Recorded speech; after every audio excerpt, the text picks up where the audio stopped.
Naturium has become super popular since it launched. It is a beauty blogger Susan Yara's brand, and I love a lot of their products. So when 2 new cleansers came out, I had to ask you guys which one you wanted me to do first. So by your demand, we are doing the Fermented Camellia Creamy Cleansing Oil.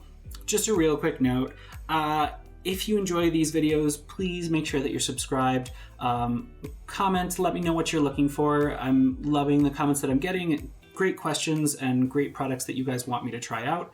But yeah, I'm trying to grow this channel, so share it with your friends, share it with your enemies if they are like-minded, I suppose.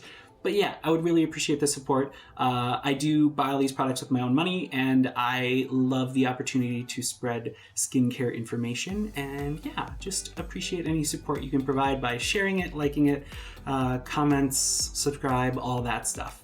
Thanks. I'm a huge fan of double cleansing, so I love the idea of this product right off the bat. With a double cleanse, you definitely want to follow up with a water-based cleanser. The idea is that oil-based cleansers or balms will lift up tenacious things like SPF or waterproof makeup or tinted moisturizer, or just, anything that's on your skin that is more oil-based will lift a little bit better with a oily base. And then you follow up with a water-based cleanser, nice gentle cleanser to get the last traces of the oil-based cleanser off, as well as just whatever else is on your skin. It'll lift away pretty nicely without being super harsh. And that's why I think double cleanses do a great job for most skin types, because not only is it doing a better job of being a more thorough cleanse because you're hitting both sides of the spectrum, the oil and the water base, but it's also being more gentle to your skin by having 2 steps as opposed to one very astringent step that's going to have to lift off both things all in one go. That is double cleansing at its base. This product I had high hopes for. It's a unique texture, that gel oil sort of situation. I think it looks very pretty when it comes out because they have definitely added bubbles to it, so it has almost this like gem quality to it. It spreads very nicely across the surface of the skin. Oil-based cleansers, you should use them on dry skin.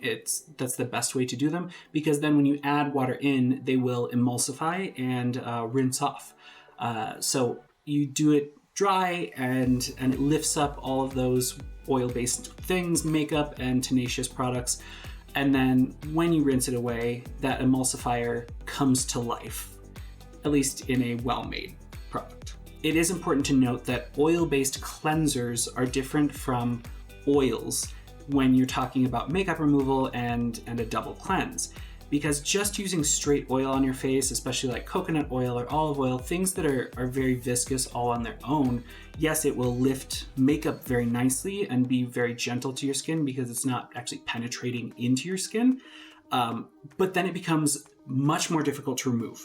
With no emulsifier built into the formula, oils are just very difficult to get rid of. So you need to use a lot more water-based cleanser to lift away all those oils that you've now just slathered on your face. So a good formulation for an oil-based cleanser has a really good, or multiple really good emulsifiers that are ready to kick into action as soon as you add water, so that it rinses away clean, as opposed to leaving a residue that just needs to be washed off more aggressively by your next step. While we're on the topic of rinsing away cleanly, that's sort of where I didn't love this cleanser. It does work nicely. It does lift away tenacious waterproof makeup, concealer, SPF, all of that does lift quite nicely, but it doesn't emulsify as nicely as other cleansers that I've used, other balms, other oil-based cleansers. I kind of compare all balms and oil-based cleansers to Clinique's Take the Day Off cleansing balm, because that seems to just tick all the boxes for me. It rinses away cleanly. It's got a very nice slip to it, so you aren't tugging on skin. You don't have to use too much of it. It's reasonably well priced for what it is. So this one didn't quite live up to that. The texture is very nice and it does spread nicely across the surface of the skin. It doesn't do a whole lot of tugging. As soon as it warms to the skin, it really does spread nicely and allow you to work it around eyes. I never had any irritation in and around my eye area.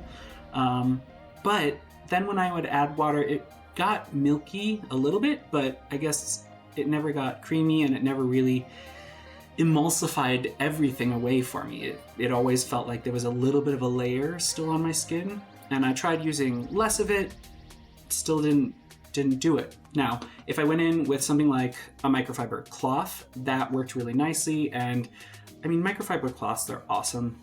I'll probably do a video on those. But it does make sure that it lifts away all those last traces, and then going in with a water-based cleanser works just fine. But yeah, that was the one shortcoming that I found with this. Otherwise, the fermented camellia oil, that's awesome.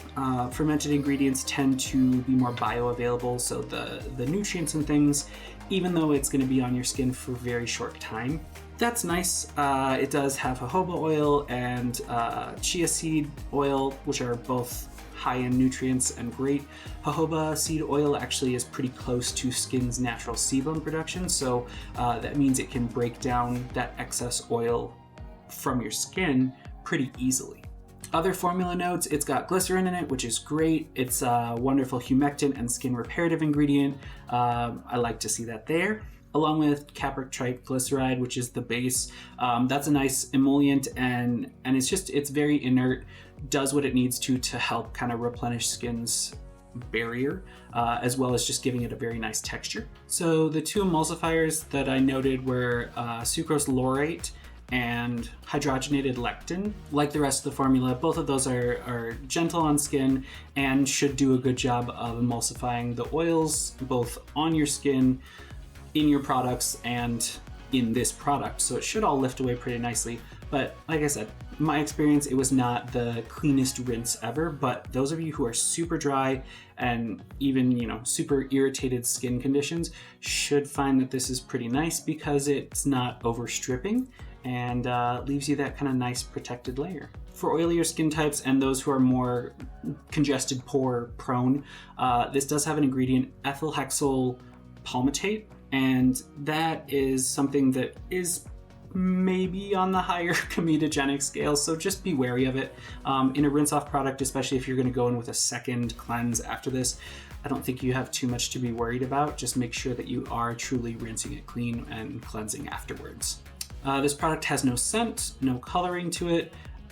It's $20. You can get it from Naturium.com or from Target, I believe. And it is 3.5 fluid ounces, or about 105 milliliters, thereabouts. I like that it's a squeezy tube. As far as packaging goes, this is very user-friendly. It's just a simple pop top.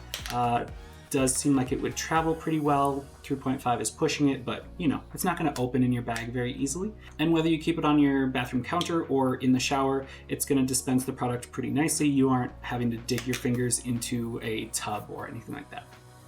So all in all, I think it's a nice addition to Naturium's line. Susan Yara loves a double cleanse, so I can see why she wanted to add this in.